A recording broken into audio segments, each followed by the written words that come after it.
Oxygen की कमी को दूर करने में रिलायंस इंडस्ट्रीज लगातार जुटी हुई है। रिलायंस के जामनगर प्लांट में लगातार ऑक्सीजन का प्रोडक्शन चल रहा है और वहां से देश के तमाम हिस्सों में पहुंचाया जा रहा है। इसी कड़ी में जामनगर प्लांट में 16 टन ऑक्सीजन की खेप सूरत पहुंची। पिछले 3 दिनों से सूरत की कुछ निजी अस्पतालों में ऑक्सीजन की कमी चल रही है, जिसे देखते हुए रिलायंस इंडस्ट्रीज ने कई निजी अस्पतालों को टैंकर के जरिए ऑक्सीजन की सप्लाई भेजी है।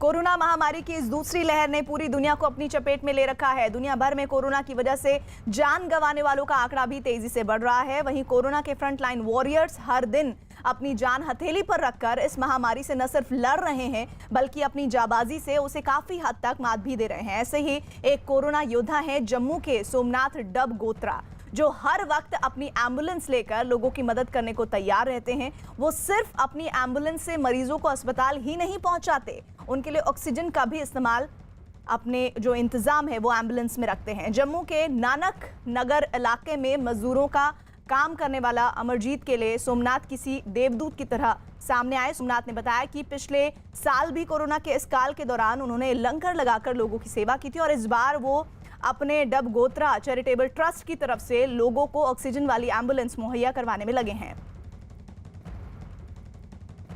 इस वक्त जो जरूरत की नज़ाकत को समझते हुए हमने तमाम जो गतिविधियां हैं वो भी जारी रखी हैं, लेकिन एम्बुलेंस सेवा भी जारी रखी है।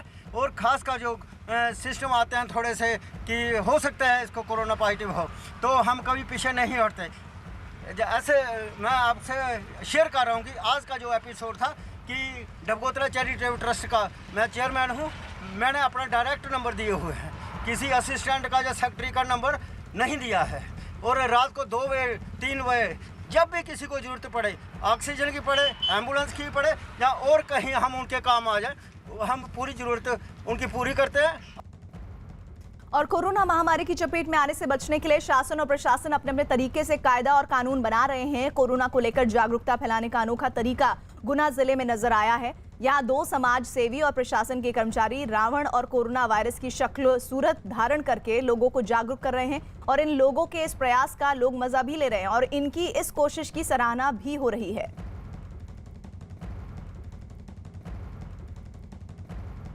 कोरोना की इस महामारी के दौर में एक तरफ जिंदगी और मौत के बीच रस्साकशी हो रही है, तो उसी दौर में कुछ ऐसे भी लोग हैं जो इस मुश्किल घड़ी में बेगानों के लिए उम्मीद की किरण बनकर आए हैं। छत्तीसगढ़ के कोडा गांव के फरस गांव इलाके में एक नौजवानों की टीम लॉकडाउन के दौरान अलग अलग जगहों पर फंसे हुए लोगों के लिए उम्मीद बनी हुई है। दरअसल नौजवानों की ये टीम बेसहारा और कंटेनमेंट जोन में फंसे हुए लोगों को मदद पहुंचा रही है और साथ ही कोरोना की ड्यूटी पर तैनात कर्मचारियों का भी सहयोग कर रही है।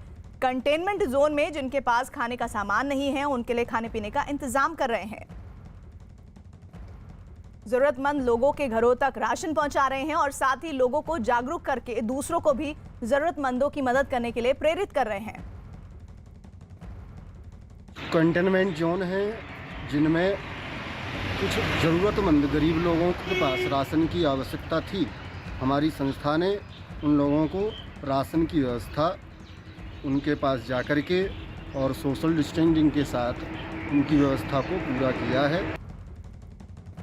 स्थिति में कोरोना महामारी को देखते हुए हमारी उम्मीद सामाजिक संस्था ने ज़रूरतमंद परिवारों को राशन वितरित किया है और आगे भी करते रहेंगे। इसमें हम प्रशासन को भी एक सहयोग देना चाहते हैं और आम लोगों को भी अपील करेंगे कि ज़रूरतमंद परिवारों तक राशन वितरित या किसी प्रकार की ज़रूरत सामग्री को पहुंचाएं। देश में कोरोना की दूसरी लहर का कहर जारी है। हर दिन कोरोना के रिकॉर्ड